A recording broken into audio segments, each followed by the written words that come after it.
Thank you very much for showing up today. Thank you very much for coming to the university. It's past, present, and future. This is a UC2 event. UC2 are University Community Conversations. It is part of what the new Institute for Research, Scholarship, and Creative Endeavor, or IRSC, does here at IPFW. So we want to make sure that they get credit for sponsoring this and thank them for doing it.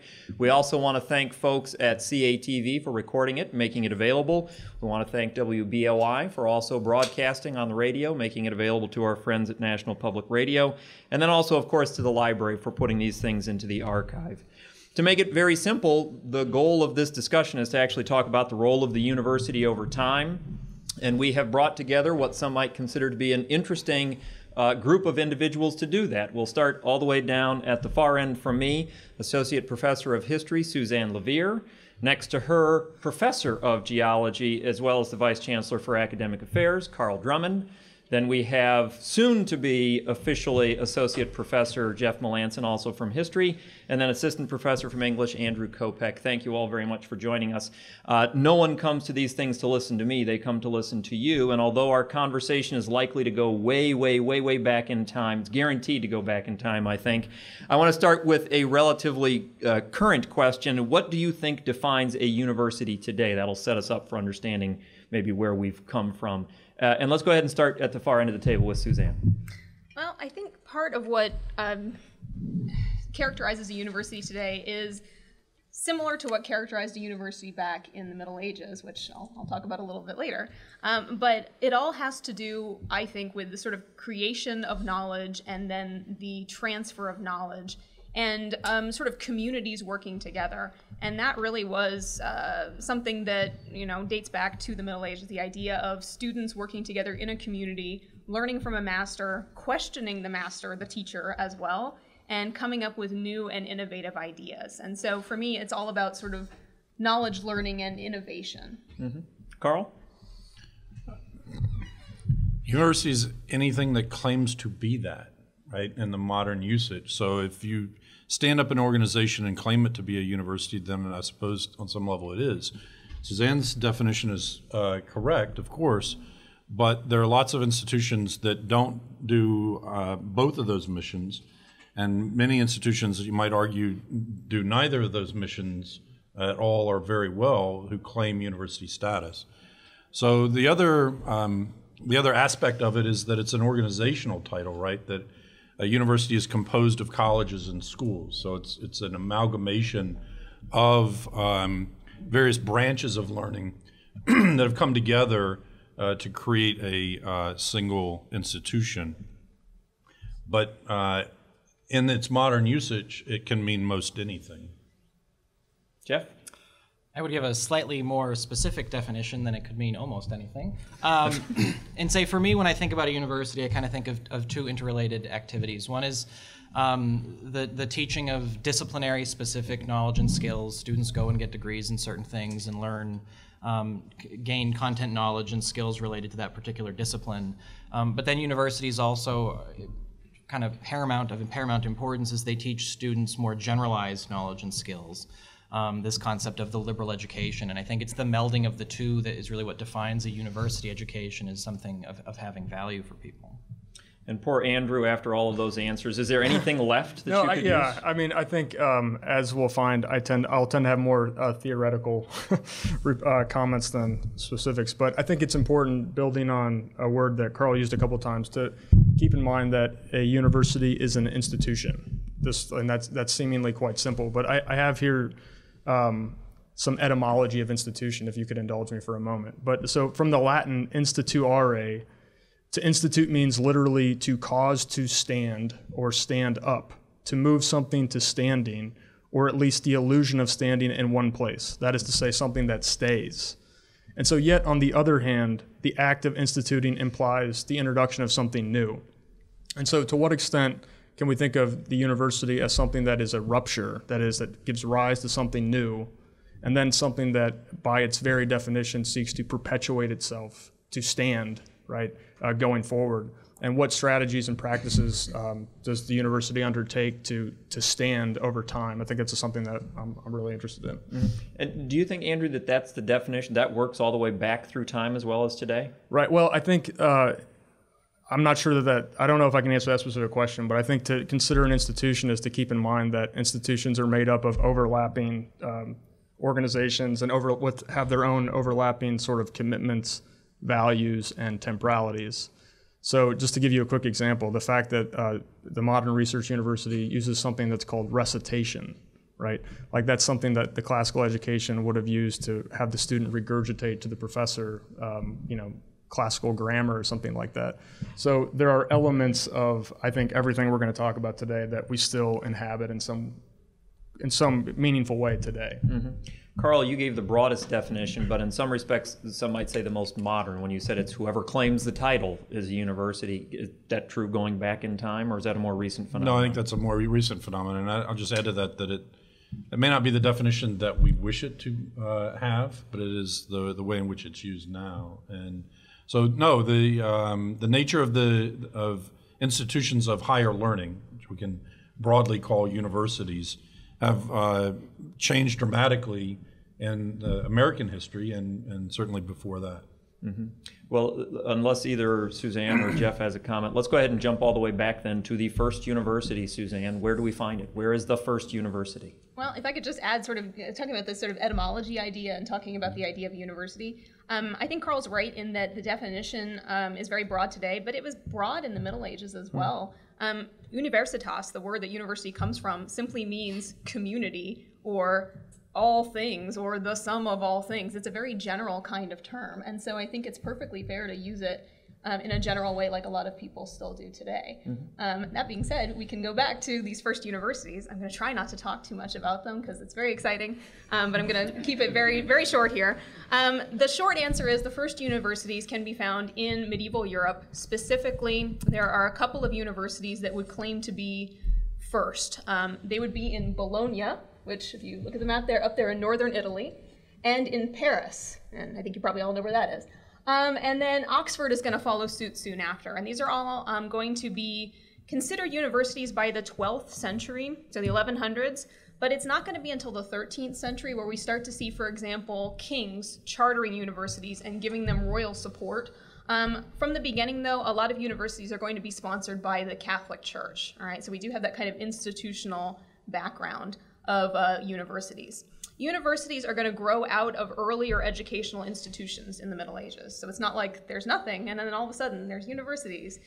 There were monastic schools attached to monasteries where young men would be trained to become monks, and they would be trained to read Latin, to read the Bible, to read other important Christian works so that they could spend their lives devoted to prayer and interpretation of those texts.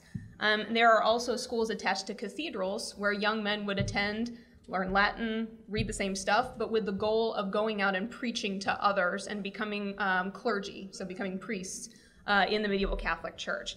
And so universities are going to grow out of that idea when there's a need for the students and the teachers to kind of band together. And ultimately, the first universities are somewhat equivalent to a medieval guild or kind of a union. Students and teachers, and they were called masters in the Middle Ages, really kind of get together because they share common interests and they want to protect themselves against people who don't like them very much. And that's going to be the citizens of Bologna, the citizens of Paris, because a lot of these guys are young men who, when they're not studying, are drinking at taverns, getting in fights, causing various other problems. And so ultimately, the first universities start when these masters and students band together. In Paris, for example, the masters are going to lead the charge to band together, mostly because they are being paid by the church to teach, and they don't have to rely on the students paying them fees, and so they kind of direct the joining together. In a place like Bologna, where law was the main thing being studied, it's the students actually who have the upper hand, and they are the ones who are organizing what eventually becomes a university there. And they actually can withhold pay from faculty if faculty aren't teaching what they want them to teach, or they don't show up on time to class and stuff like that. And so you've got a sort of teacher-led model in the north and a student-led model in the South. And so ultimately that's where it starts. I think you scared several people here when you suggested that the students could withhold salary if we're not. You don't want us to follow the Bologna model. Now, what's interesting, for those who can't see the map actually has a large concentration of universities in Italy, and then actually an interesting sort of dispersion throughout the rest of Europe, including quite a few on the northern Mediterranean coast. Is there something to the location of these, or is it just sort of organic growth? Yeah, actually, a lot of it has to do where the most prominent cathedral schools were. That's where the first universities are kind of growing out of those. So Bologna actually had a cathedral school, but like legal education as well, and so things kind of grow there. And then if you can, I don't know how well you can see the map, but most of the other universities in Italy are much later. By the late 14th century. And so Italy is not exactly leading the charge here. It's actually Northern Europe. Paris becomes the center for theology, backed heavily by the church, and so that's going to become the main kind of center of learning, and then Oxford from there. And so Northern Europe kind of leads the charge, then Southern Europe, and then Eastern Europe. And by the time you get to 1500, there are about 80 universities in Europe. And they're fairly specialized. By today's standards, these are fairly specialized entities. Yeah, I mean, you could, at any given medieval university, you could study the liberal arts. The tradition of the liberal arts has been around since the 6th century. It was taught in monastic schools, it was taught in cathedral schools.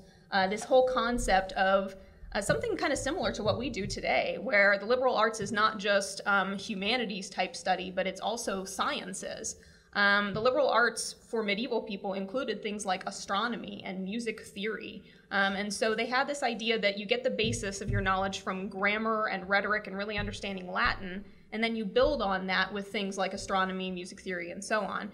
You could study that at just about any medieval university, but then you see specialization in certain places. So Paris for theology, Bologna for law, for example, but you could study law at Paris. You could study theology at Bologna. It's just kind of like today, certain schools are known better for certain programs, but you could get that arts degree at any medieval university. Andrew, where do you trace the first university back to? Yeah, I mean, I think for my purposes, I'm most interested in, like a lot of critics, the birth of the modern research university, which tends to be in the United States, which tends to be in 1876 with the founding of Johns Hopkins. And that was sort of an explosive moment for the curriculum, where it basically authorized importing the model from Germany, which then had its roots in the medieval university. It authorized faculty to pursue autonomous research, and the theory was that pursuit will sort of lift all boats, basically. And so Johns Hopkins is a short answer. The longer answer is that I'm interested in a particular moment in a larger kind of pattern of social history, and that moment is of professionalization. So I've got some things to say about broader professionalization, but Johns Hopkins in 1876. Okay, Jeff, as our U.S. historian, where do you see the first university? I mean, I think you see Harvard established in the colonies in 1636. You see William and Mary in 1693. Proud alumnus over here, alumna over here. But these institutions in the 17th century into the 18th centuries are primarily interested at first in training future ministers. Eventually, they're broadening out to be not just ministers, but they're still primarily educating the elite, the people of money, because oftentimes in these places, even when you're past the ministers, you had to know Latin in order to get into the school, and it wasn't the average farmer who was at night when they weren't plowing the fields learning Latin as a little kid to then go off to university. And so it's not until you get into the 19th century that you start seeing this broader emphasis on bringing education to everyone, that you start seeing this idea that the university should be made more accessible to more people. And it's a slow process that you really get to that over time. By the 1820s, 1830s, there's this growing struggle between this intense focus. Even at that point, there's still this intense focus on the classical education of teaching students Latin and Greek and making sure students can read the original works in those languages, and then a growing pushback against that classicism as an exclusionary idea. And maybe we should stop worrying about Latin and Greek and we should start teaching modern languages. As Suzanne pointed out, the liberal education element there was always there. That was the foundation of the university education in the 1700s and the 1800s in the colonies and in the United States. So when we talk about this modernizing idea, it's not moving away from the liberal arts education so much as just maybe emphasizing the idea that maybe Latin and Greek aren't so important anymore in the U.S. context, and maybe we should start teaching some other languages and other concepts. But so I kind of see it as like UVA in the 1820s is kind of this first real American moment, this first really U.S. moment of this broader university. Universities, in some respects, we're incredibly dynamic places, often because of the research and the teaching that's going on here. But structurally, we don't change very quickly. Carl, where do you trace the origin back to? So I think there's a couple interesting threads that can be brought together here. Accepting the German technical universities that Andrew talked about, that were really an outgrowth of the Industrial Revolution.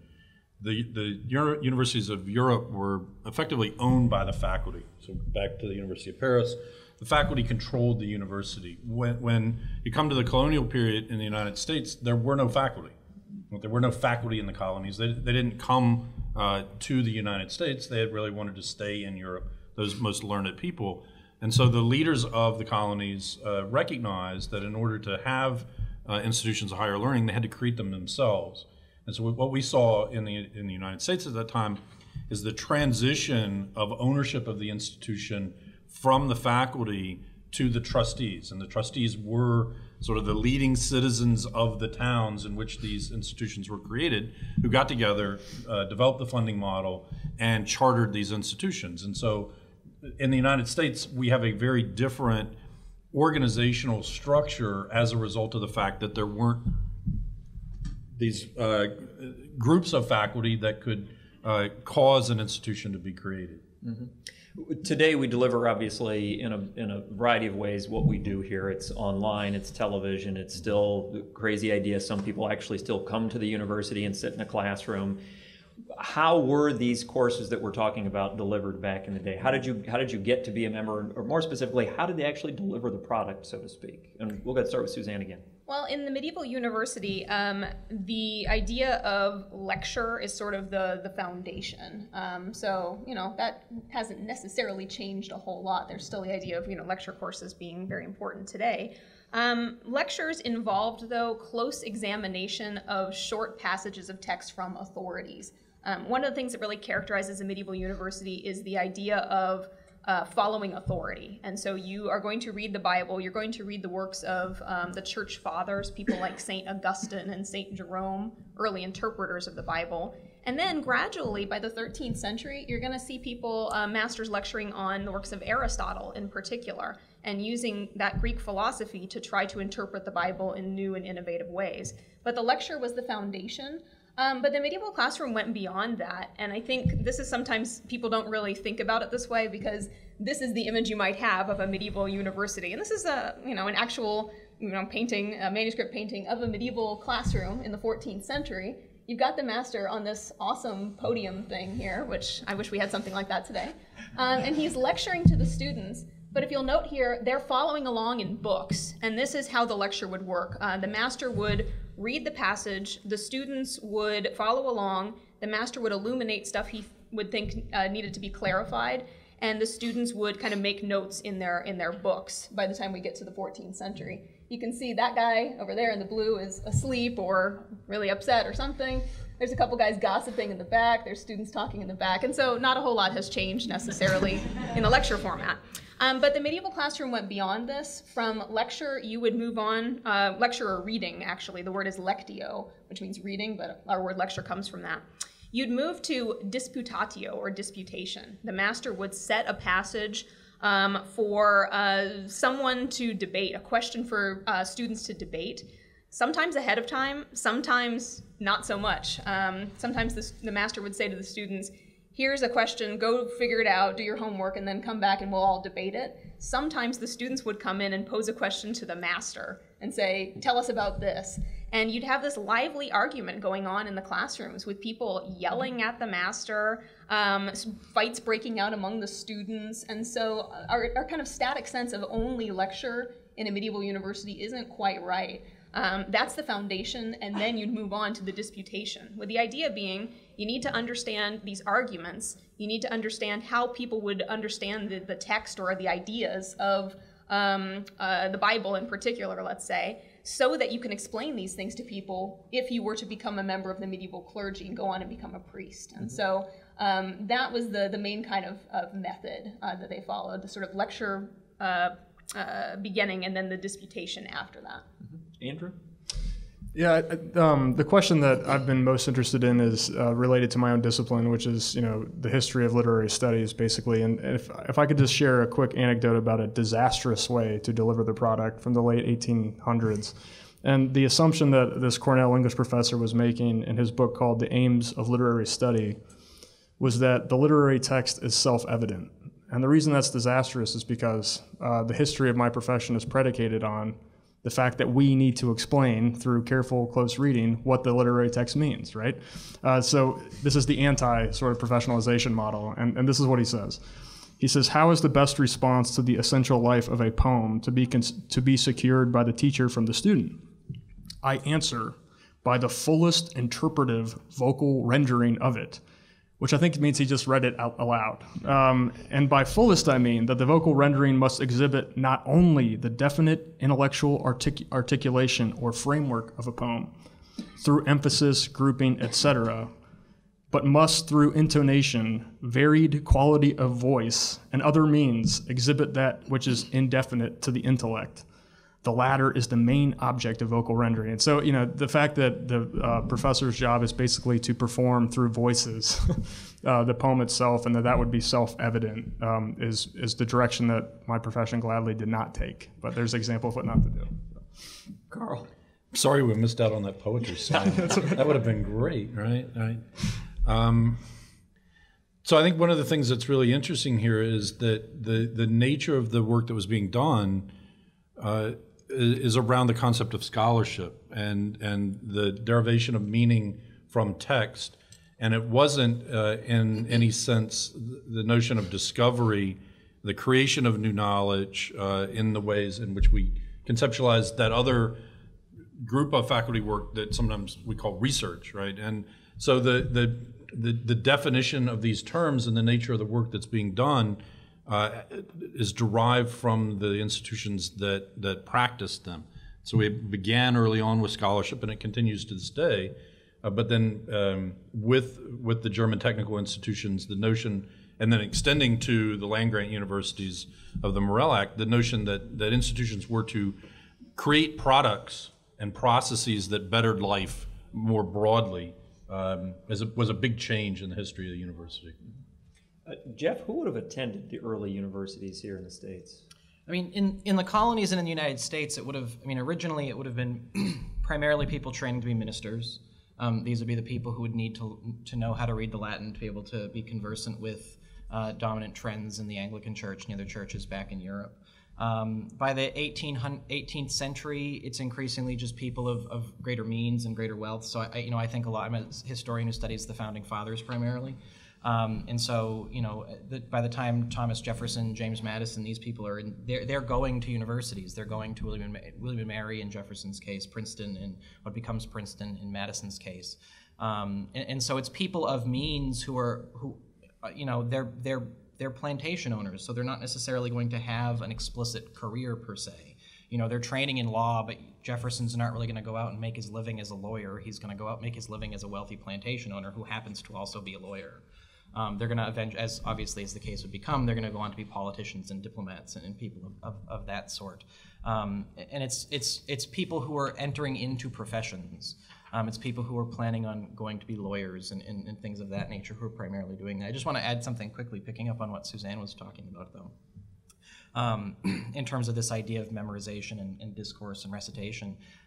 Just a little anecdote. One of my favorite pieces of studying the founders in their concept of education is when they were students, they kept commonplace books, which was just a book where they would write down important passages that they'd studied, and it kind of reinforces this idea that they're learning from the classics, but they would carry around these books with them where they would just, this is an especially important passage in Latin, so let me write it into my commonplace book and then let me translate it.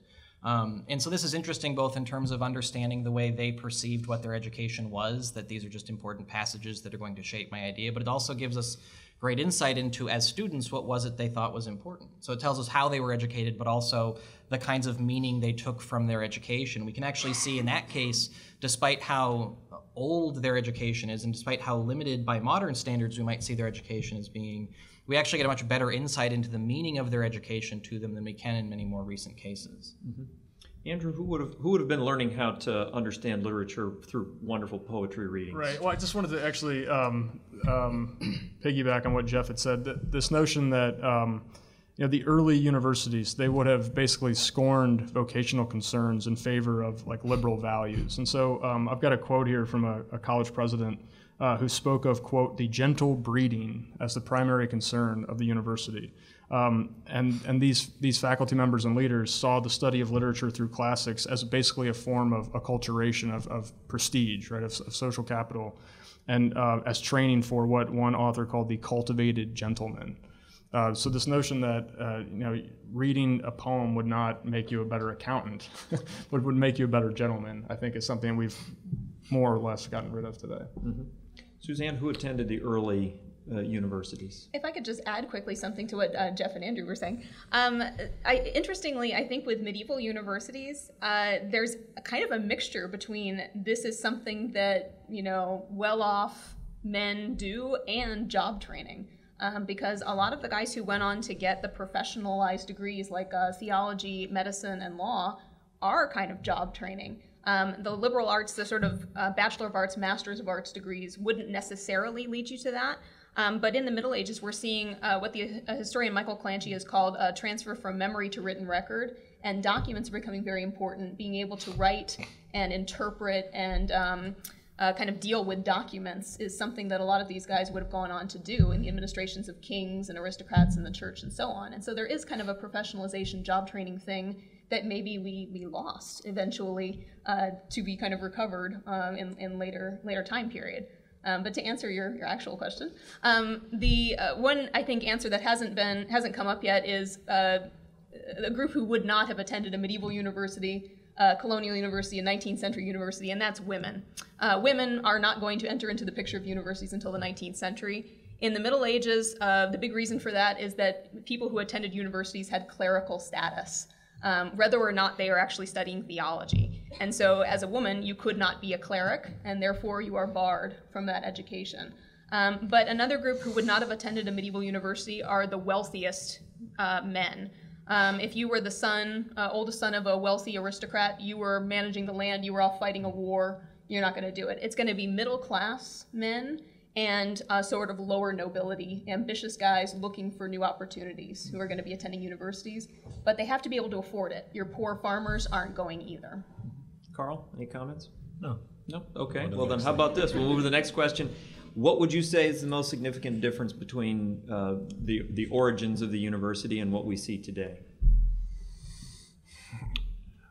So I think the biggest change that we've experienced in the lifetimes of people in this room is the expansion of access to higher education that has occurred primarily after World War II. So you look at the accessibility of higher education, the development of what had been so-called normal schools for women, regional campuses like IPFW, into more robust four-year comprehensive institutions. So you go back into even the early 40s, the number of institutions, the number of people who were attending university, much smaller, a much narrower demographic. And then after the war, you have the expansion, of course, because of the GI Bill, but then a progressive increase in accessibility to higher education, lower down the socioeconomic spectrum to what we have now, which is it's almost an expectation of the vast majority of the students as they finish high school. Mm-hmm.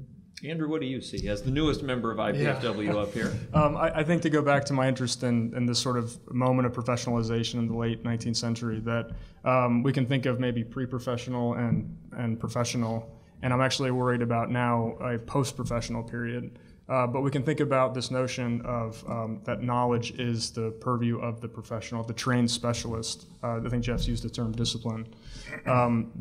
That this is, to go back to the Hopkins model, that knowledge exists because individuals trained in methods basically have produced it. And this has all kinds of interesting implications for something like literature, that would then need a method rather than just reading it aloud. But the idea that the scholar is professional, and just if I could, I've got these dates I'm determined to share with you guys. But so the MLA, I'm a member of the Modern Language Association. That the fact that title is the organization of literature, that's in and of itself telling the shift from language to literature. But that was founded in 1883. The American Historical Association, 1884, the Geological Society of America, 1888, and the American Political Science Association in 1903. This is at the same time that the American Bar Association in 1878, American Surgical Association, 1880. So there is a larger shift in American culture and society toward the professional at this time that, with the advent of, say, Wikipedia, seems to be perhaps have outlived its usefulness. Jeff? I would actually agree with Carl in terms of access as being the most important change we've seen in terms of, because I think it changes both, as Carl mentioned, this growing societal expectation that more people are going to go off to school, but I also think the broadening of the student body, so to speak, broadening it to more people, more races, more genders, broadening it socioeconomically, I think it also changes what we teach and how we teach it. That there's this growing, there's no longer this expectation that people are, as an explicit an expectation that people are coming in knowing Latin and Greek and able to just do a series of things and you're kind of trying to train future scholars, but instead it's this growing idea of this belief that starts in the 1830s in Massachusetts, but really is kind of fully taking effect at the level of higher education in the post-World War II period, that education, an educated citizenry benefits society. One of the ideas that was kind of prevalent in the 1830s with education at the lower levels was that the fundamental purpose of education in the United States was to prepare good citizens. That people could only confront public issues and be informed voters and the like if they had an education, if they could understand the concerns, the questions, the issues facing their society at that particular moment in time. And so it wasn't about preparing for a particular vocation, although that was certainly an important part of schooling, but it was preparing good citizens. And I think we've seen that continue as throughout the rest of the 19th century, the rest of the country kind of adopted this public school model where taxpayer monies was going to pay for public access to education. And now in the post-World War II period with the GI Bill and the expansion of the higher education, we've lost it to a certain extent today. This focus on education is preparing good citizens, but this idea of access, of giving more people this education, fundamentally it's about creating a better society for everyone. We've kind of, I don't want to say perverted that, but perverted that in weird ways today in terms of everyone needs to get a STEM degree. No offense to anyone who does STEM in here, but everyone needs to get a STEM degree because that's what's good for society. That kind of misses the point of what a college education is actually supposed to do. But I think access is really the most important thing. Suzanne? Something that I think really has changed from medieval Europe is the broadening of the curriculum. We are not simply studying the trivium and the quadrivium, so grammar and logic and rhetoric and astronomy, music theory, geometry, and arithmetic. We have much more, there are many more things you can study here, and I think a lot of the things that would have been the foundation of the medieval university are more in sort of professional or graduate schools today. So instead of going to a medieval university to study theology and earn that type of degree, you go to a seminary to do that. So we have sort of specialized schools. You go to medical school, you go to law school, but the undergraduate equivalent of the curriculum is much more broad today with so many subjects that medieval people could never have envisioned. Mm-hmm. You hinted at this earlier, but if you would point to something in the modern university, Suzanne, that you think is evidence of the early or earliest universities. I mean, there's a ton of stuff, but I think probably the most important thing is the liberal arts as the basis of the curriculum. That's sort of the most profound. There are definitely a lot of kind of smaller things, symbols really, that carry over from the medieval university. The idea of conferring degrees comes from the medieval university. Wearing caps and gowns at graduation comes from the robes that people wore. Licenses for teaching, really group instruction in general comes from the medieval university. But the most profound carryover for me is the idea that the liberal arts forms the basis for everything else that you might study. Mm-hmm. Carl, what do you think it is? I think that when we look at the way in which instruction was carried out and was so well described by Suzanne, to me that's much more reminiscent of maybe an upper division sort of Socratic seminar capstone course approach or even a graduate seminar, where you have the learners that are very engaged in a specific text or topic. Certainly at the University of Michigan, a lot of impassioned debate in those graduate seminars sounded a lot like, including the name calling and screaming, what my experience was. And so I think that what you have to recognize is that that was a much more personal educational experience. And as accessibility has grown, then we've had to find ways, I hate to say this, but to commercialize the delivery of knowledge, right?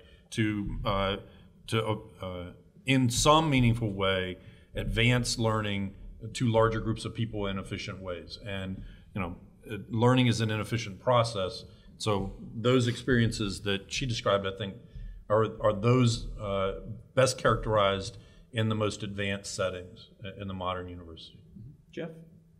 I would agree with Suzanne. I think it's the liberal arts education. I mean, I think we see, I as I've said before, studying the founders, looking at Jefferson establishing the University of Virginia and this kind of this very American university at that point, and seeing the degree to which he's still, he's very intricately involved in the designing the curriculum from the ground up. He's going out looking for faculty. He's the founder of the university, and he's thinking about, these are the specific books I want in the library, and these are the specific things I want in the curriculum. And it is still this belief in this broad-based education and exposing students to a variety of different fields, to math and to gardening and to drawing and to things that are practical but also things that are abstract, regardless of what it is you're going to do for your career, giving students this broad-based exposure because it's going to prepare you to it's going to teach you how to think. And I think this is something we haven't kind of explicitly talked about yet, but I think is really critically important, is that by this point, at least in the United States, this is really the point. It's teaching people classic thought, it's teaching people classical concepts, but it's also teaching people how to think, not to think a specific way, not to think X, Y, and Z about these particular concepts, but how to investigate and how to question and how to think about the problems that you face in the world. And it's that liberal education that kind of gives you that foundation. And education, as Carl's talked about, education kind of grows more specialized over time. As Andrew's talked about with professionalization, we've kind of specialized, but there's always been this liberal education, broad-based exposure that's there, and I think that that's kind of the critical carryover. Carl? So I think it's really interesting that Jeff brought up Jefferson's role. You compare that to the great industrialist, right? What Carnegie did, what Rockefeller did, what Leland Stanford did. They weren't picking books out in the library. They weren't hiring faculty. They were injecting large amounts of cash to create major institutions, and then largely having a hands-off approach. Very different, 100 years later. Andrew? One thing that comes to mind is this notion, Carl, of the faculty transference of power to trustees. I'm also thinking, though, the way, Suzanne, something you said made me think of this, the way the curriculum has opened up in very specific ways. And so in the 1860s, the president of Harvard, a guy named Eliot, creates the elective system. And so this sort of transfer of, if Jefferson picking the book out is one extreme, and then the student picking his or her own schedule is the other extreme, this has given rise to this notion of an end of curriculum. Is this process result with basic just chaos, controlled chaos in the sense of the interdisciplinarity, multidisciplinary, transdisciplinary that gives students ultimate control over the product that they're choosing. Mm-hmm. There have been actually a number of changes mentioned up here, and I want to give everybody a chance to maybe talk about what they think caused one of those changes, whichever one of the changes that's come up, whichever one you like to talk about. Let's go ahead and start with Andrew on this one. I've said the word about 100 times, I think. Professionalization. That I think there is a part of a larger pattern in United States culture toward the notion that knowledge and practices are the purview of a specifically trained set of ideals. All those organizations I listed, I think, are good evidence of that fact. Mm-hmm. Jeff? I think one of the big changes we struggle with is access, and I think is thinking about access as a more recent phenomenon, and especially thinking about growing access in the past several decades. as we've expanded access and there's been this growing expectation that more people are going to go, I think one of the intense political pressures we increasingly face, every presidential campaign especially, is this growing focus on the college education as job training, and a much more specific version of job training than kind of what Suzanne was talking about earlier.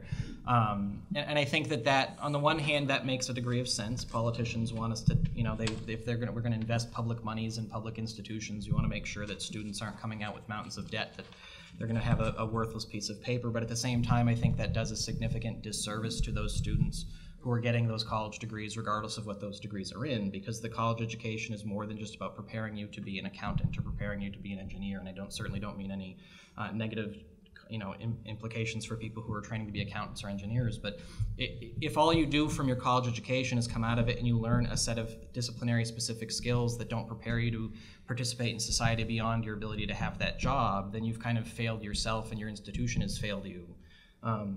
And part of we face such political pressure now about this job training, this critique, that how many different times in the past 8 months have we heard one of the presidential candidates talk about how philosophy majors and psychology majors and historians and art historians, they're all unemployed and whatever else, and yet how many of those people actually have these degrees that they're denigrating? How many different business leaders have these degrees that they're denigrating? How many people who have a variety, are employed in a variety of different fields in this country have these degrees that they're denigrating? And so it's this oversimplification of what it is that college is. So it's kind of the negative version of the change we're talking about, but it's something that I think as a university we have to struggle to push back against and to kind of create this greater public awareness of what it is that students are actually here doing. Mm-hmm. Carl? Yeah, so I've been excited to talk about this for 10 minutes. I've been having a hard time concentrating on your other questions. Because Andrew really brought it up earlier in the notion of a post-professional era, and you might want to say it's a deprofessional era, right? But we are at a time when the products of the institution, as normally described in terms of a degree, a bundle of curriculum associated with a professionally accredited body of knowledge, is under attack, right? And there's a strong desire to have skills, right, to have vocational or technical skills, but there's a lot of question about what's the value of your current model for this educational package, and wouldn't students be better served focusing on a more narrow set of technical or vocational experiences, and not, in effect, wasting their time in this broader foundational education. That, of course, makes a lot of sense if you own major corporations and what you want are more efficient and less thoughtful employees, right? If, however, you want to have an educated citizenship to ensure the preservation of the democratic process, then having greater technical knowledge in narrow fields is probably not the thing. But this debate's being played out in real time right now about, what's the value of the degree, what's the value of a credential, what's the meaning of a credit hour, what's the value of seat time. And these are all words and phrases that are used to attack the professional structure that has resulted from largely the formation of these organizations and their proliferation through the professoriate. And I think we really are at a moment of transition in American higher education as to which of these forces are going to carry the day. Suzanne? I think, as I always do, returning to the Middle Ages, I think part of what I'm worried that we're sort of losing, what's kind of slipping away, is something that characterized the medieval university, and that is the pursuit of knowledge. The idea that you are here at this particular institution, University of Paris, wherever, yes, perhaps to train as a theologian, and so you've got that idea as you go through your 20-some years of schooling it actually took to get to that point. But the idea of the sort of excitement of pursuing new ideas and reading texts you hadn't read before and hearing new interpretations of them, coming up with new interpretations of your own, that's something that really characterized this environment where you're having these disputations with your master and the other students. And so that's something that when we talk about a narrow set of courses and sort of pre-professional credentials that I fear is kind of slipping away. with this professionalization idea. For medieval people, if you're going to learn a trade, you're not going to a university. You're going to become a member of a guild. You'll learn that trade hands-on. It's a different experience. And we're trying to, or I think some people are trying to kind of take that vocational experience and shove it into a university education without putting them together in any meaningful way.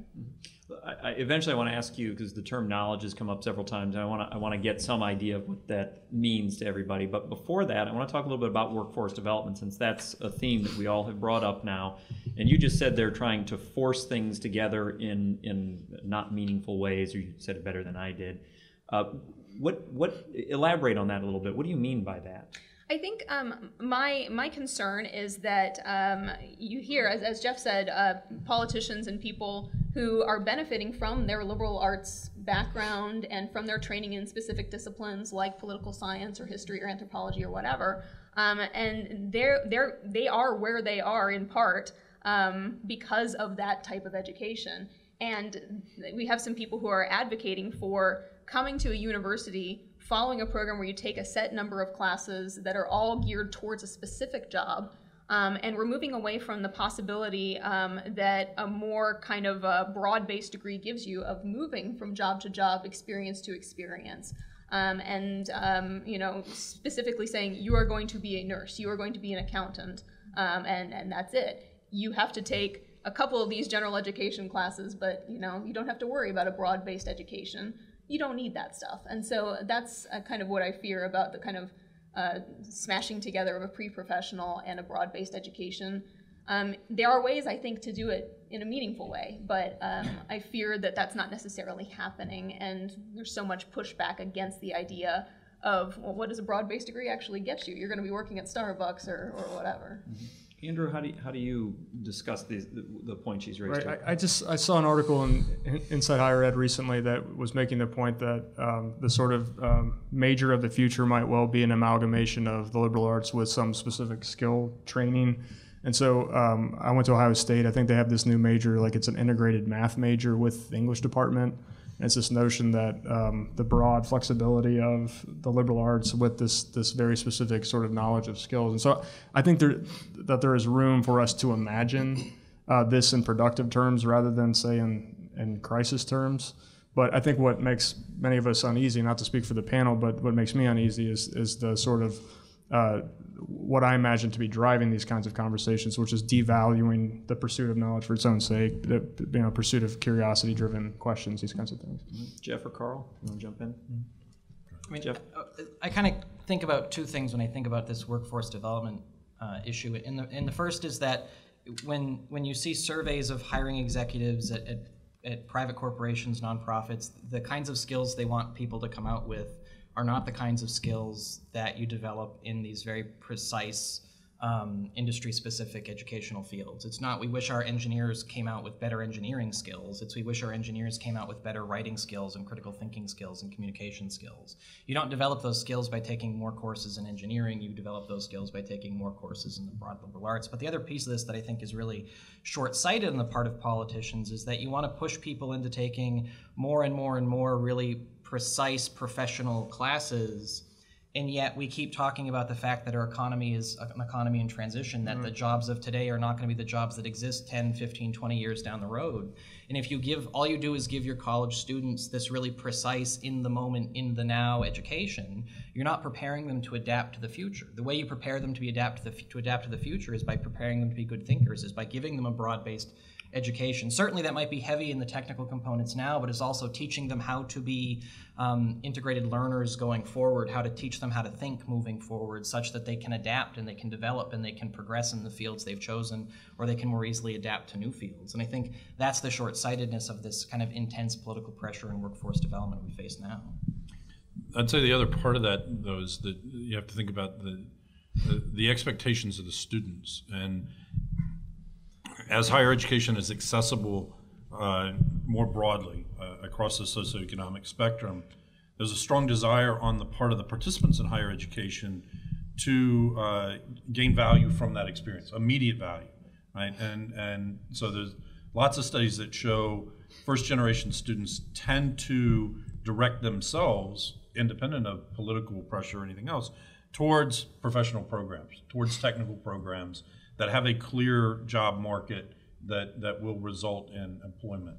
And that's very sensible in terms of one of the great outcomes of IPFW, which is social mobility, right? They want for themselves and their families a better life. And so there's a very real and practical reason why some of these trends exist. We shouldn't, or we should at least be cognizant of them, and not try to push people towards some broad conceptualization of what we might imagine the best undergraduate educational experience could be for everybody. Right? We have to take into account what they want too. Let's go back to this idea of knowledge. The term's been used a lot. Carl, you actually broadly defined research at one moment with a couple of words. Define for everybody, let's start with you, what is knowledge, what is research? Well, we're going to be here all day if we're going to say what is knowledge. So we'll let the philosophers deal with that one. But what is research? What is scholarship? In the modern university, it means the creation of new knowledge, and it has an implication that has some particular good for society. That there is an outcome, whether it's social, cultural, philosophical, or very practical, that it has some benefit for society. And sort of first-tier primary research in disciplines like mathematics may not have an application for decades or maybe even centuries, but something will be realized from it. And so that's the role of the university in the modern economy, is to do the high-risk, low-reward primary research that corporations can't or won't fund, right? And so it falls to us to do that work. Mm-hmm. Suzanne? I think an important part of knowledge, and I'll sort of flack for the Middle Ages again, like I always do, is building on previous ideas, previous traditions. There was a famous 11th century scholar, Bernard of Chartres, who said, as he was doing new kind of philosophical inquiries into theology, he said, "I'm standing on the shoulders of giants." And there's this notion that knowledge comes from taking what has already been done and building on it, adding to it, reinterpreting it. And so for me, I think that's kind of a big part of it. Mm-hmm. Andrew? I have nothing to add other than a quote from the first president of Johns Hopkins, which to my mind sounds very much like what Carl just said. He said in his first inaugural address in 1876, he says, the mission of the university, this first research university in 1876, the encouragement of research and the advancement of individual scholars who by their excellence will advance the sciences they pursue and the society where they dwell. So this notion of scholarship's relationship to the society where we dwell is a modern one, certainly. Jeff? I'll just quickly add and say that I think in addition to, getting back to this idea of the creation of knowledge, that I think it's important to recognize that that's not just the purview of faculty, but one of the things faculty are trying to do is to instruct students in the process of creating new knowledge. So it's not just how do I sit and think, but also how do I create? How do I go through that process? How do I do the research myself? And certainly an undergraduate isn't going to be able to necessarily create in the way that a person with a PhD would be able to, but you're trying to introduce them to that process of critically thinking about and creating the knowledge themselves. Do you think that at a place like an IPFW, how important is that idea of the creation of knowledge? Not only helping students learn how to do it themselves, but for the faculty to be actively engaged in doing those sorts of things. Jeff, start with you. I think it's paramount to the academic endeavor, because if all we're doing is sitting in our offices, creating new knowledge for ourselves, and then just going into the classroom and not sharing that with our students, then we're doing everyone a disservice. I think it's important that we demonstrate to students that everything has a relevancy. I teach U.S. history, and it's important for them to recognize that this is important not just in terms of learning about our past, but also how we can apply that past to our present, but also how going about doing the research in early U.S. history, how the development of those kinds of skills translates to life more broadly. It translates to inquiry and questioning and answering and research and communication and all of these kinds of things. And so I think it's important as faculty that we be able to inform our students about not just our very specific disciplines, but how those disciplines shape their lives and how those skills involved in the creation of knowledge can be applied to their lives more generally. Andrew? Yeah, this is like a half-baked thought as Jeff was talking, so bear with me. But I think it's important. I want to suggest that it's important to validate or at least acknowledge the validity of the premise that pursuing a higher education is in some measure about gaining access to the means of production. Like, I think that's a legitimate thing to acknowledge. And I think it's also important perhaps to reflect on the fact that we ourselves, faculty members, have pursued higher education and work in higher education in order to gain access to the means of production. So I think, I'm not suggesting all of our students go to graduate school to emulate us, but to acknowledge that our labor has economic value, I think is important. Suzanne? Yeah, I think kind of echoing Jeff and Andrew here, that the practical implications of research are many, but I think also doing research, sharing research, encouraging our students to do research helps them, especially speaking as a historian, to understand the world, events going on today, why those things are relevant, where they're coming from, how they link to you personally. I think kind of that idea of higher education as linking one to the world, especially is important for a lot of our students here in Northeast Indiana who are going to remain in Northeast Indiana. We want them to have a more general knowledge and understanding of the world and their place in it. And I think research helps do that. Carl, you are the chief academic officer here. No pressure. So I think it gets back actually to your initial question, which is what is a university, right? So the landscape of post-secondary educational opportunities in the United States is extremely complex. I mean, you can go to any place from whatever it is, National Business College or Brown Mackey to Western Governors to Ivy Tech to IPFW to Purdue or Bloomington or any number of private institutions anywhere in the United States. And so that landscape is very complex. And I think one of the critical defining characteristics of IPFW as a metropolitan, comprehensive, currently multi-system university is that we, as the faculty, produce knowledge, right? In addition to the transmittal, we produce knowledge. And many of those other institutions that populate that landscape don't, right? They don't in any meaningful way create knowledge. And so for us, for this institution, it is a prime differentiator. And I think a clear point of pride for us that we do it not for the private pursuit of knowledge, but to transmit that knowledge to our professional peers globally, but also to the students here in our classroom in Northeast Indiana. This is the last question before we open it up to the audience. How would you differentiate the role between, for example, those institutions you just mentioned, whether it's an IPFW or an Ivy Tech, or for that matter, a Stanford or a Harvard or something like that? Carl, let's go ahead and start with you. All robust institutions that are created for the public good and not for, say, private profit or some other purpose have their role to play, their place in that spectrum of higher ed. And I don't think that it is to our benefit to either allow ourselves to be pushed down that spectrum or to overreach. I think that we have to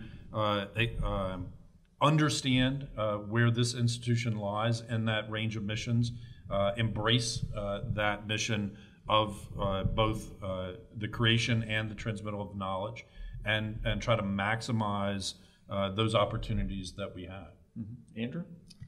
To prepare for this question, I looked at the mission statements of places like Harvard, Stanford, and compared that to ours. And one thing that strikes me is this emphasis on the region, right? Like the Stanford mission statement acts as if Stanford exists in some locationless but still global place, right? Like we will impact everything. Their aspiration is, and I think that's the temptation is. As a book that Bruce has recommended, Teaching the People's University, as it says, as places like IPFW tend to want to emulate those institutions, right? And the caution of overreaching, I think, is well taken. Suzanne? I think a place like IPFW is amazing because we can combine sort of the research agenda, not on such a high level as a place like Stanford, for example, and we can impart those ideas and give opportunities to undergraduates specifically, because we are an undergraduate-focused institution. And so being able to take those research ideas and all the things we've talked about and give them to a regional undergraduate population is kind of an amazing thing that this particular university does. Jeff. What everyone else said. I mean, I think it's a school like IPFW has this ability, as Suzanne said, to do the research and, as Andrew mentioned, to kind of impact this particular region in a very specific way. I mean, the vast majority of students who come here from Northeast Indiana, the vast majority of students who attend classes here and graduate from here will be staying in Northeast Indiana. And so to a greater extent than a lot of those R1 institutions, we have the ability to have a fundamentally positive impact on the society in which we live. And I think it's important that we make the most of that opportunity. Mm-hmm. If you would please give our panelists a round of applause.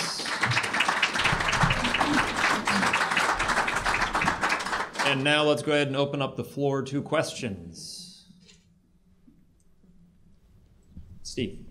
So I guess I wanted to hear you all talk about how you anticipate an institution like IPFW needing to reinvent itself in the near future. And I guess as you were talking, I was thinking about how much, for example, technology has really disrupted higher education, and I would say, in a sense, sort of divorced knowledge acquisition from education itself. I'm sorry, from the classroom itself, so that you now have places like Coursera, Western Governors University, who sort of promise to deliver that kind of skills-based education, and maybe even more than that, maybe some of the critical thinking experiences, and sort of have that divorced from any actual place. And the other thing I was thinking when you were all talking is that I think about some of the disruptions that have happened in the media industries, and everyone thought, for example, that when television came, that radio would be dead. In fact, radio had to kind of shift from being a mass, truly sort of mass-mediated, or having a truly mass-mediated reach, to something that really engaged in narrowcasting and using different formats, tried to reach different niche audiences. And it seems to me that that's what a lot of higher education is going to have to be doing too, is sort of figuring out how to reinvent itself to be able to kind of better serve some of the missions that you talked about. For those who are listening at home, the question basically was, given the disruptions that we see in education, whether brought on by technology or legislation or market competition, how do you see IPFW, or a place like IPFW, needing to prepare itself to shift, or even shift what it does and how it does it? We'll go ahead, Carl. So the technology has always attempted to disrupt education, from correspondence courses to courses on a radio to courses on phonographs to courses on television, internet, on your smartphone. However content can be delivered has tried to disrupt education.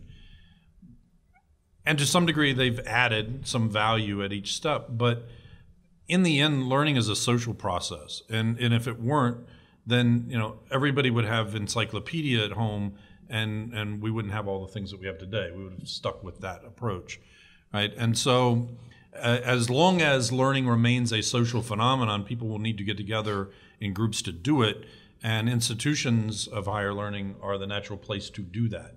So how we evolve, I think, has less to do about the disruptions of the technology than really thinking hard about how our students learn and how they will learn as the delivery environment changes. And I'd say that I don't think that we're headed for the sort of narrow casting concept that that there's going to be a university for country music and a university for classical music, right? In the way that radio's had to adapt. I don't think that we're headed there. Mm-hmm. I think the comprehensive university will remain. I do want to point out that one individual up here has no paper, two have paper, and one has a tablet.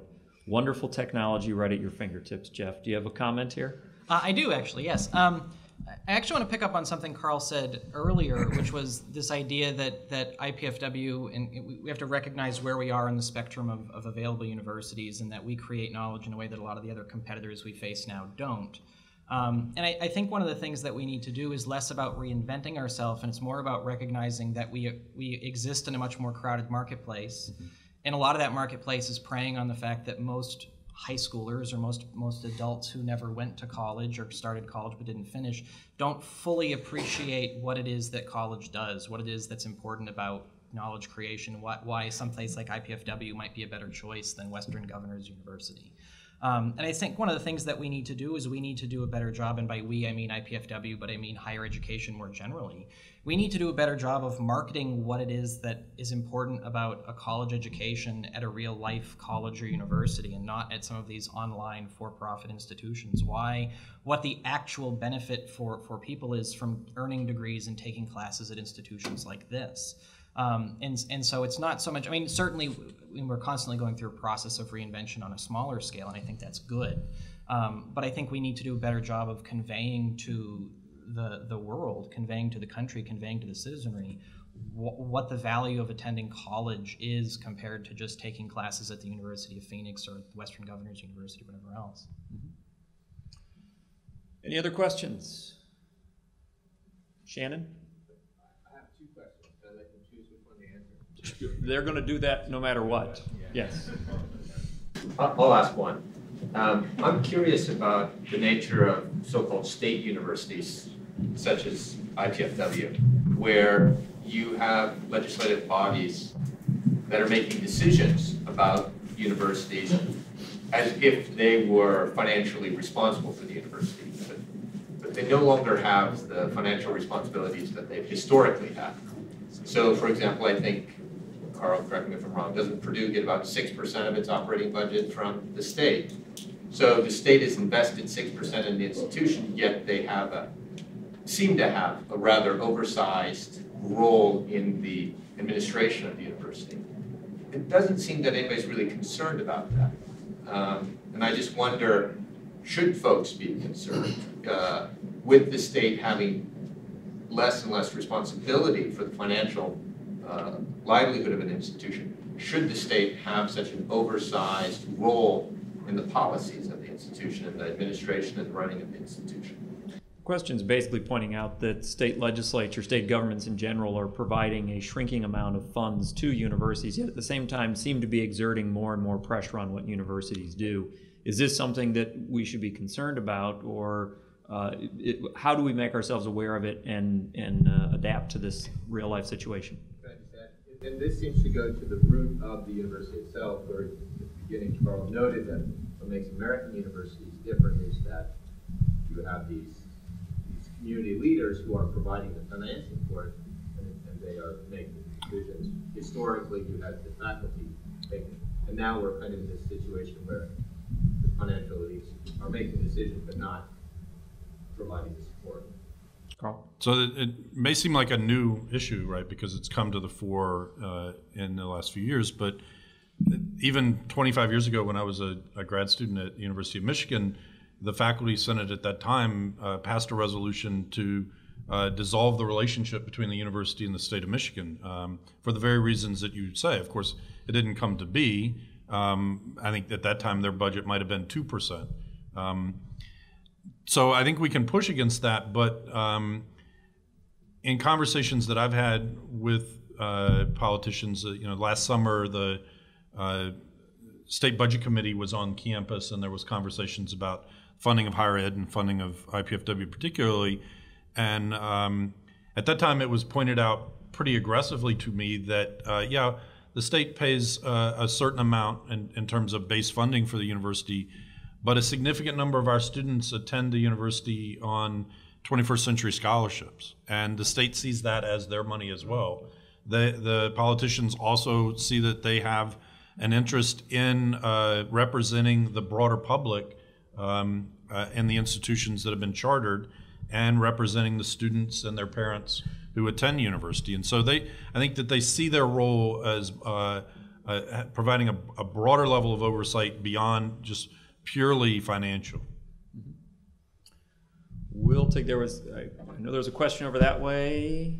Yeah, I just wondered, if research is the creation of new knowledge, and you were a college professor teaching Hamlet, is it your primary job to create new knowledge about Hamlet when 99% of your students don't know the old knowledge? It's an interesting question. What if you are obliged to create new knowledge, but most of your students don't know the old knowledge? Are you really obliged to be trying to create new knowledge, or should you simply be transferring the knowledge that already exists? And I suppose Suzanne. One thing I'm wondering here is the old knowledge, since they don't know it, new knowledge to them? You know, is part of our mission to teach and help students understand this long, you know, this enormous canon of literature and, you know, mathematics and science and everything, you know, to allow them to have the mechanisms to maybe eventually create new knowledge, not necessarily about Hamlet, but about whatever they participate in. And so that's how I would like to see it. Jeff? I mean, I can't, as a historian, I can't speak quite so explicitly to Hamlet, but I think the danger of the question, I mean, I think the question you ask is a good one, but the danger of the question you ask is, if we just accept that the old knowledge is right, then it'd be perfectly fine to teach that African Americans should be enslaved, that they're inferior, that women are inferior, that Native Americans are inferior, that the white men who are Protestants are superior and everyone else has problems, and it's okay to exclude Catholics from the process and all these other things. I think one of the, like, in history, we have to keep creating new knowledge in many cases because of the defects in the old knowledge, because of the biases in the old knowledge, because of the incorrect assumptions in the old knowledge. And so it's not just about the new interpretation of Hamlet, but it's going back and recognizing that the old knowledge isn't necessarily right anymore. The old knowledge wasn't necessarily ever right. Andrew? Yeah, I think the choice of Shakespeare there was interesting for reasons we can chat about off mic. But the notion that that new research has a responsibility to the past, right? That it's a conversation. I think there's a nice metaphor Kenneth Burke uses, that we're contributing to a conversation that's ongoing, right? That pre-existed us and will outlive us. And so to foreground, I think that role in the conversation, that strikes me as our responsibility, certainly. Carl? So, far from a Shakespearean expert, I think it's the point of view of the sciences that we're trying to advance knowledge with the notion that most everything that we do is going to be wrong. It's going to be disproved at some point. That's the whole process, is an inversion of that we're not trying to demonstrate correctness, but in fact point out incorrectness. And so, at least for me personally, that's always got to be part of the struggle. We're going to take two questions left. I saw Asim, I saw Deb. Asim, you'll go first. Sure, thank you.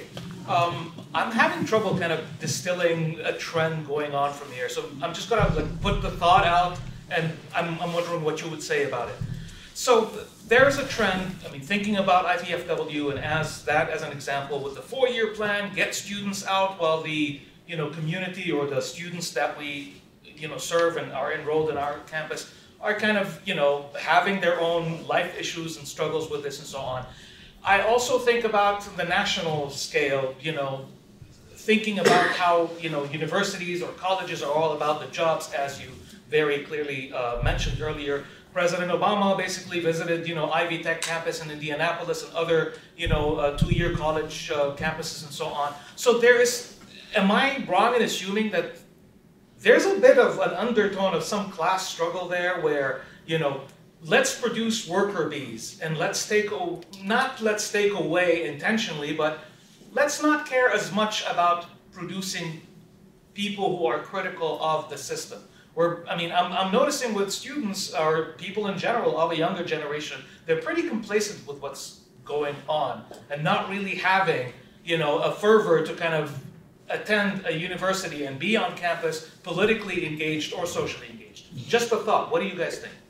When it comes, the question really was sort of asking, if you look at the nature of what the focus is for education now, STEM or skills-based, are we missing something by not developing the people who actually question the establishment, whether that is government or the nature of the way the university operates? Is this a danger for us today or in the future? Who would like to take a stab at that one? Yes. There you go, awesome. You got an answer. So I remember a commencement a few years ago at the Coliseum where the phrase "University for people like you" was used. That may have been a rhetorical misstep, but I think it points to an underlying notion that that there is a class hierarchy in American public higher education, and that there are places for some folks and there are places for others. To some degree, that's a natural outgrowth of the accessibility, right? That people who have the opportunity to come to university at IPFW wouldn't have had that opportunity in the 1940s. It wouldn't have happened, right? So they wouldn't have been at university. And I guess getting back to my industrialist, you might be concerned about to what degree your future workers gain insights into issues that may cause them to be less compliant employees at some point.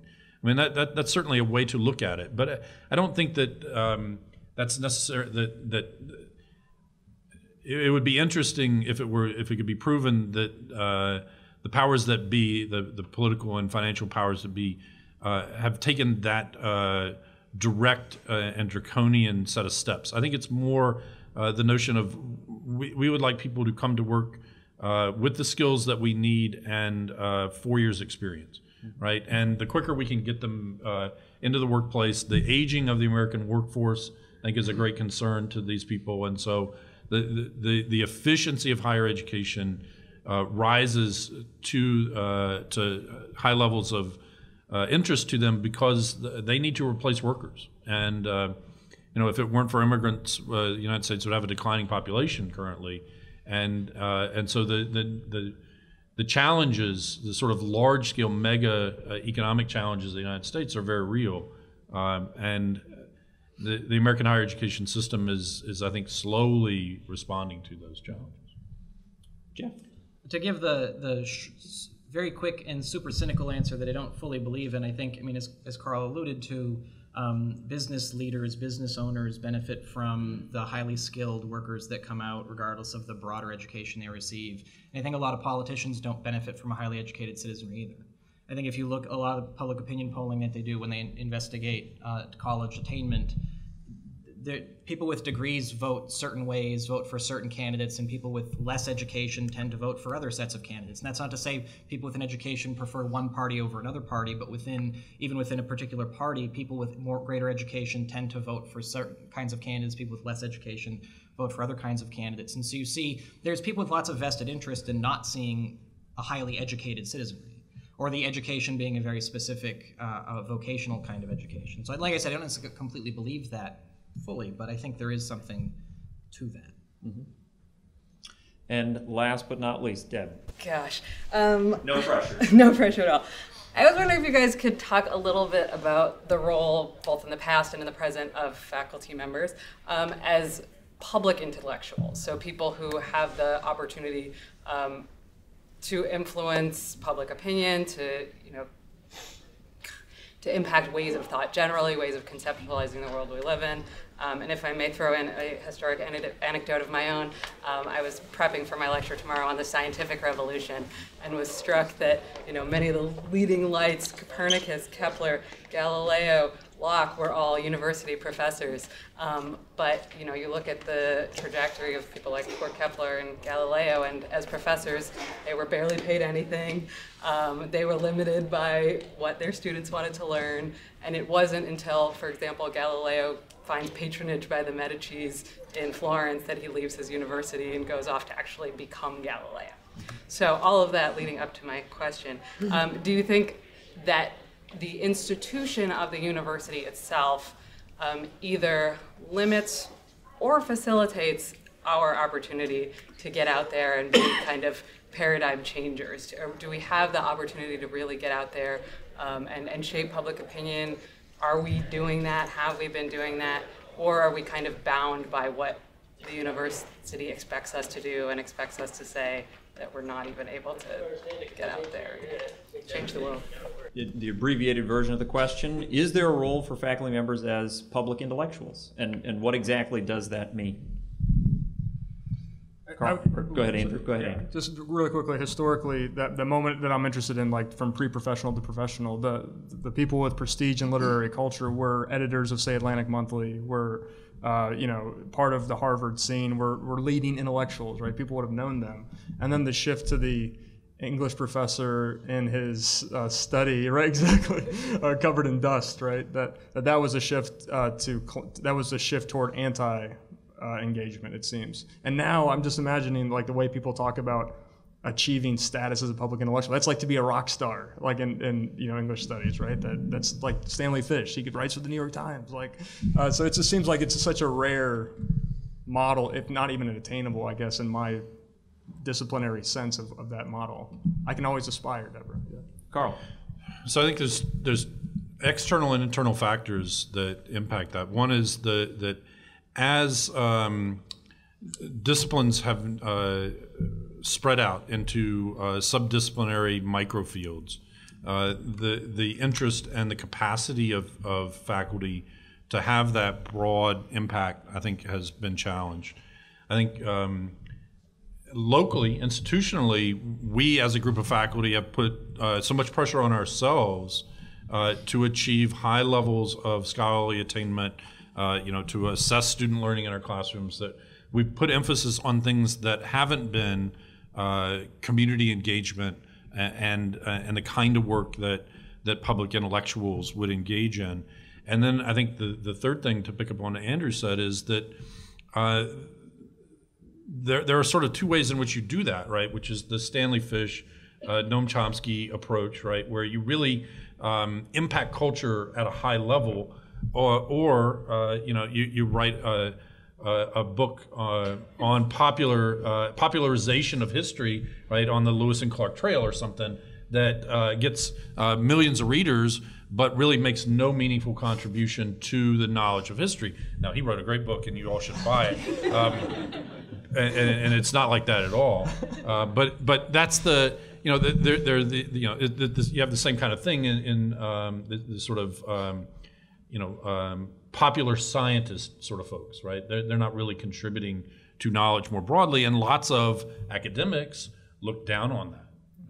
And so I think there's lots of pressures that run against that concept. And then we have our moderator who can't get off TV, right? And that's actually the point I was just about to make, which is, I mean, I think you've got this public intellectual on the writing in the New York Times, writing this nationally digested thing, which is extraordinarily rare, and is in history, for early American history, it's Joseph Ellis, and increasingly his books are kind of like, they're well written and they're great to read, but they don't say anything new. They're new to the public who are reading them, who don't necessarily have the background, but to the historians reading them, it's like, okay, this is a well-written version of things that we've known for decades.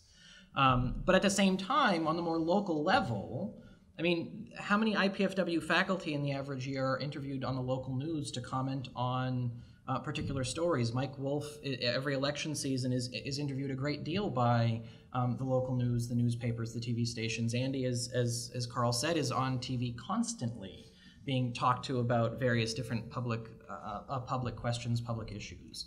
And on a slightly different version of that, panels like this, which are being recorded and will be broadcast on CATV, which are being recorded and be broadcast on WBOI. I don't necessarily think that's going to qualify any of us as public intellectuals as, oh my goodness, that's Jeff Melanson. But at the same time, we as faculty members are still at that point sharing our expertise with the broader community and hopefully educating them about different things that we are experts in or interested in. And so I think while very few of us kind of rise to that level of this nationally renowned public intellectual, I do still think we have this ability and this role to shape the communities in which we live.